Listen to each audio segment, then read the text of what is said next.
Yeah, it's weird. And I think that podcasting is kind of a modern version of like bridging the gap. It's a I agree. therapeutic endeavor. It's really good, you know. Yeah.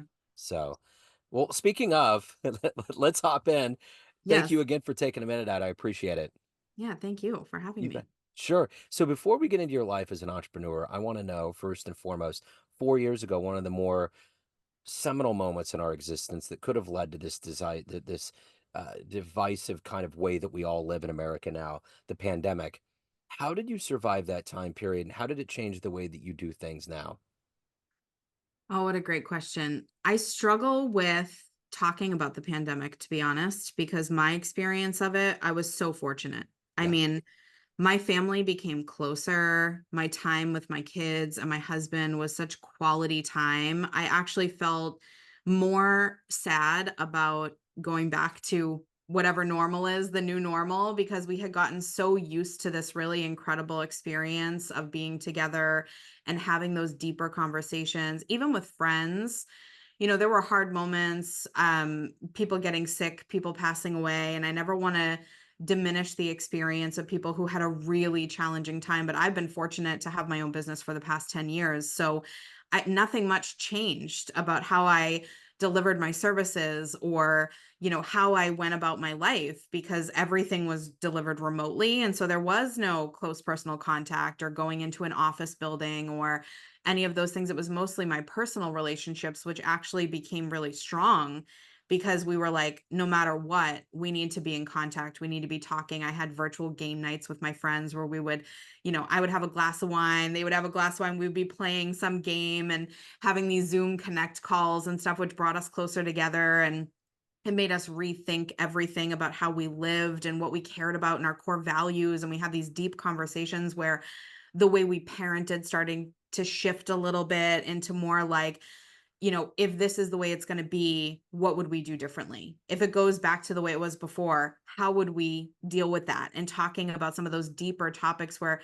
everything sort of evolved into deeper, more meaningful, connected relationship versus I know other people felt very isolated and very separated and they didn't have those core foundational, friendships and family members and things in their lives and easy jobs of transition. So I felt very grateful and very fortunate and I try to be mindful on both sides of that conversation.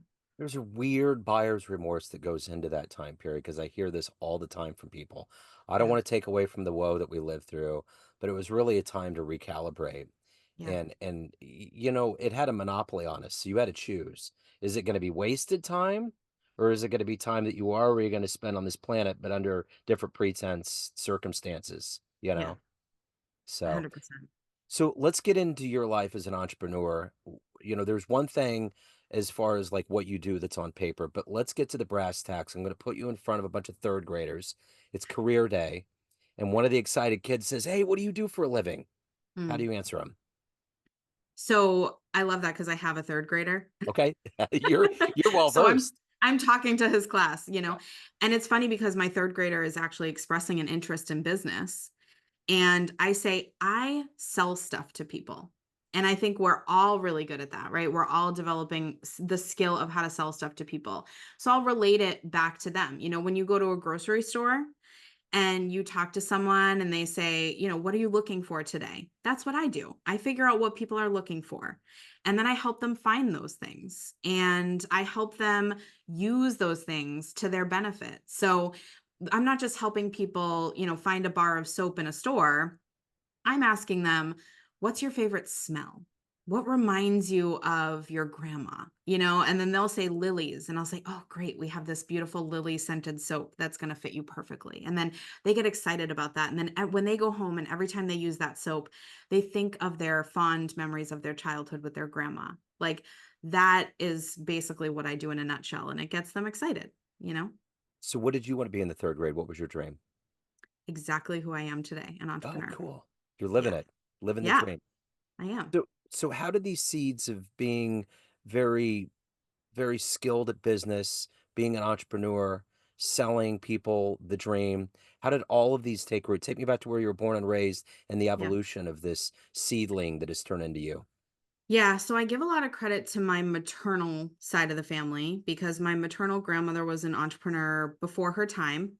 She had a business in the computer chip industry, so very male dominated space back in the 70s and 80s is when she started it, and she grew real estate on the side of that. So she had two main ventures, and my grandfather was retired at 43. So they really grew up in a household where she had 5 kids, she had 2 businesses. My grandfather stayed home and watched golf all day, and it was one of those weird things that we were the only family that really operated with this strong maternal business-minded figure with all of these children and this amazing quality of life. And then every other person had like the father figure was working and, mostly in blue collar type jobs where I grew up. So there was a lot of like plumbers, electricians, people who were working like physical labor type of jobs. And then I just saw her building this business. And then my uncle got married to my aunt, who was Japanese, and she had a company in a similar space. And so I grew up really going to work with my mom. My mom was a single mom. And so I would go to work with my mom who worked for my aunt, and I would spend a lot of time in this office seeing how things were shipped and seeing how things were made and put together and watching the fax machine come in with new orders and listening to her taking phone calls. And I was very fascinated by the whole thing. And I was always like, ooh, I wonder, what I could do. So I joke that when I was 5 and 6 years old, I was making business cards while other kids were like sliding down the slides on the playground. I was like, how do I sell friendship bracelets and lemonade and all of these things, to the point where when I graduated high school, my love language is quality time. So my dad offered me money if I wanted it towards my college degree or a quality time trip with him to anywhere I wanted to go, because at the time he had a timeshare. And I said, I want a quality time trip. And so we picked Aruba as our destination. And I was so excited for this trip. I was making jewelry at the time. And I made all these earrings, 35 pairs of earrings. And I remember bagging them individually and labeling them with prices. And when we got to Aruba, I was on vacation celebrating my graduation from high school, selling jewelry, and I sold out of all of my earrings. And he was Wow. like, what are you doing? You're on vacation. And I'm like, this is a vacation. Like, this is fun for me. I love this. So I've always been business minded, but it was really nurtured by the women in my life. So aside from your family, we kind of talked about sports in the beginning here with Mahomes and Brady Yeah. and the franchise and the organization, and we kind of equate business with that, like the Bezoses of the world, the people that rise up, that, become behemoths. What business model exists out there in the world that you admire the most? One of them that you think top down is one of the more efficient, impressive business models out there. I love Gary Vaynerchuk's business model. I think he's just an incredible human to begin with. I love that he is so authentically himself. I think it's really important that we maintain our identity despite how big we grow. He's been told so many times, I've listened to so many of his podcast episodes and bought his books and things. And I remember listening to an interview where he said, somebody told me I would never be as successful because I swear in my content. And I don't wear suits. I wear sneakers and jeans and t-shirts, and I'm casual. And they just said, you'll never make it as a corporate speaker, or, and I've been turned away at the door when I got booked for a corporate speaking gig and I wasn't in a suit. And at the end of the day, I don't think it's about showing up a certain way in the like physically, how I look, how I dress. I think it's showing up and delivering incredible amounts of value in a short amount of time. Like, people who sit there and listen to me speak gain something every single time. And it's true. Every time I listen to him, even if it's something I've heard before, he delivers it in such a unique way that it hits the brain center differently. And I just go, ooh, I love that. But what I love most about his business model is that he's got so many different businesses, and they all operate on the same foundational concepts. So he's got the corporate speaking gigs, right? And then he's also got the book writing, and he's also got mastermind programs with high level entrepreneurs. But he also has a children's brand where with V Friends, where he's got trading cards and books and comics that are being released. And he's got this incredible content machine with millions of followers, and they're all operated on these foundational principles of just deliver incredible value, put other people first, spend your time investing in learning every single day so that you can become the best person in your field, and be obsessed with the thing that you're really good at so that it doesn't ever feel like a job. And that's kind of how I've lived my whole career is, when people say, "Oh, you're working," when I started my company, I was working nights and weekends all the time.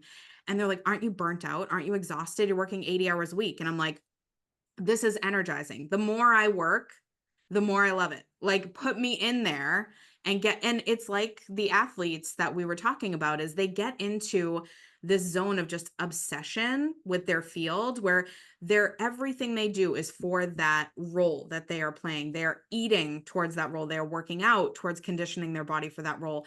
They are spending time memorizing plays and learning and becoming better and becoming amazing team, mates and collaborators and athletes on their own right. So they're building themselves into individually, but they're also building themselves collectively to fit in to this group where I think that's a big part of it is it's never just us. It's the communities around us and we're often responsible for building and cultivating those. So I think he does a beautiful job in all those areas and I admire him. So one of the things that's key with entrepreneurs, just in general, with highly driven people, is the people that are heroes or inspirations to them. Mm. Who has that been for you? Who's been your hero? It's really hard to answer questions like who's the one person. I have trouble picking favorites probably because Yeah, I have ADHD and I'm all over the place with that kind of thing. But yeah. I think it's like asking the question, what made you who you are today? Or like what experience shaped your life? And there's so many versions of that, right? And it changes all the time. So I had heroes growing up and teachers and mentors and friends and like my mom and my grandma and my aunt and these people that were really like on a pedestal for me at that time. And then it became in some ways my children, my husband, my partner, thinking about different versions. So I would say like right now in terms of a hero, it would be probably I would probably say I don't know. I have a coach that I work with who really pours in just the right ways, and it's filling a gap for me that I kind of didn't know existed until I knew. You become aware of something and then that person just becomes like a very pivotal central point. I would say she is the one who's right now like standing out for me in terms of I love the way she conducts her business. I love the way she supports me. I feel very clear whenever we talk. That feels very inspiring. But I think if you asked me in 3 months from now, I would pick somebody else. And it might be a client, it might be a friend, but it's always kind of evolving to what state of life I'm in and what I'm needing. So during your career, what has been the one project or one maybe year or one, client? What was the one that was really tough that made you grow the most and that ultimately at the end made you appreciate it in a way you didn't expect? Oh, that's a good one too. Let me think.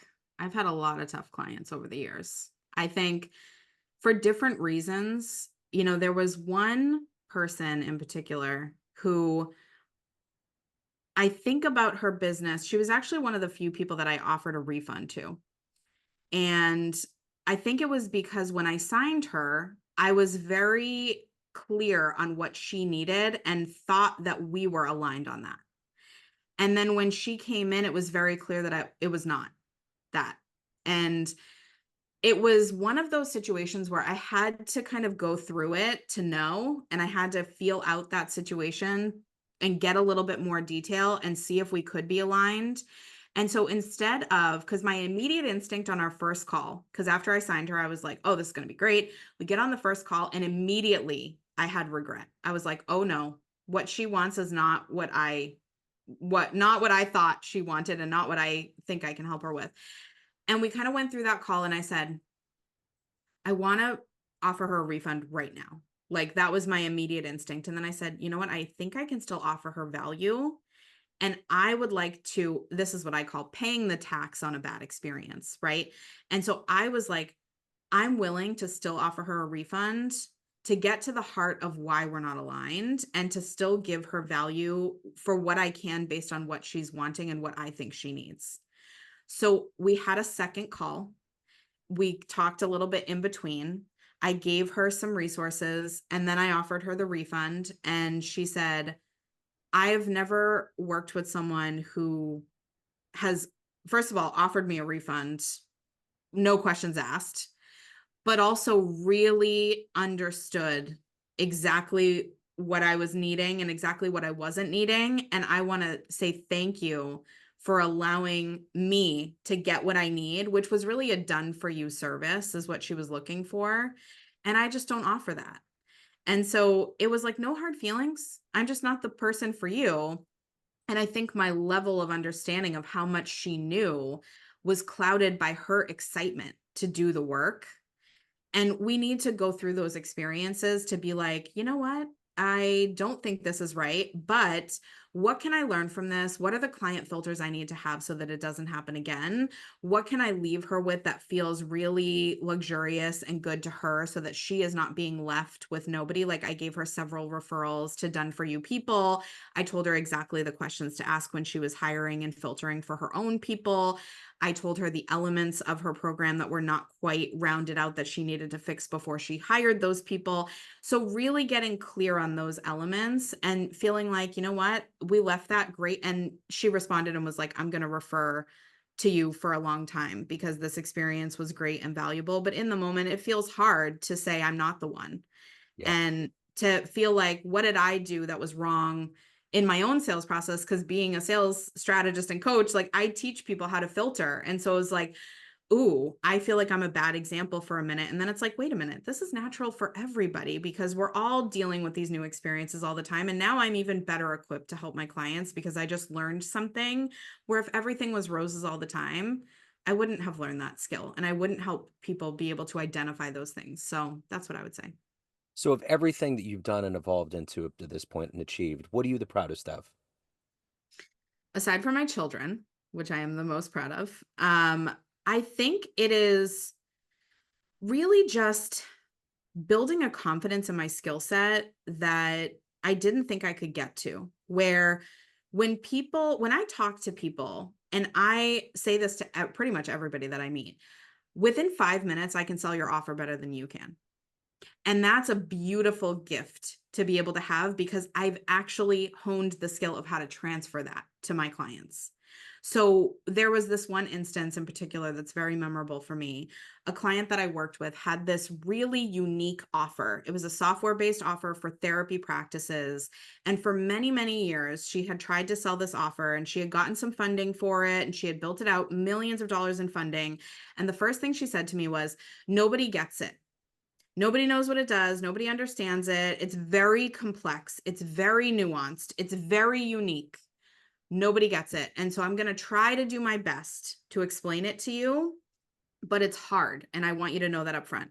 And I said, okay, so just tell me what it is.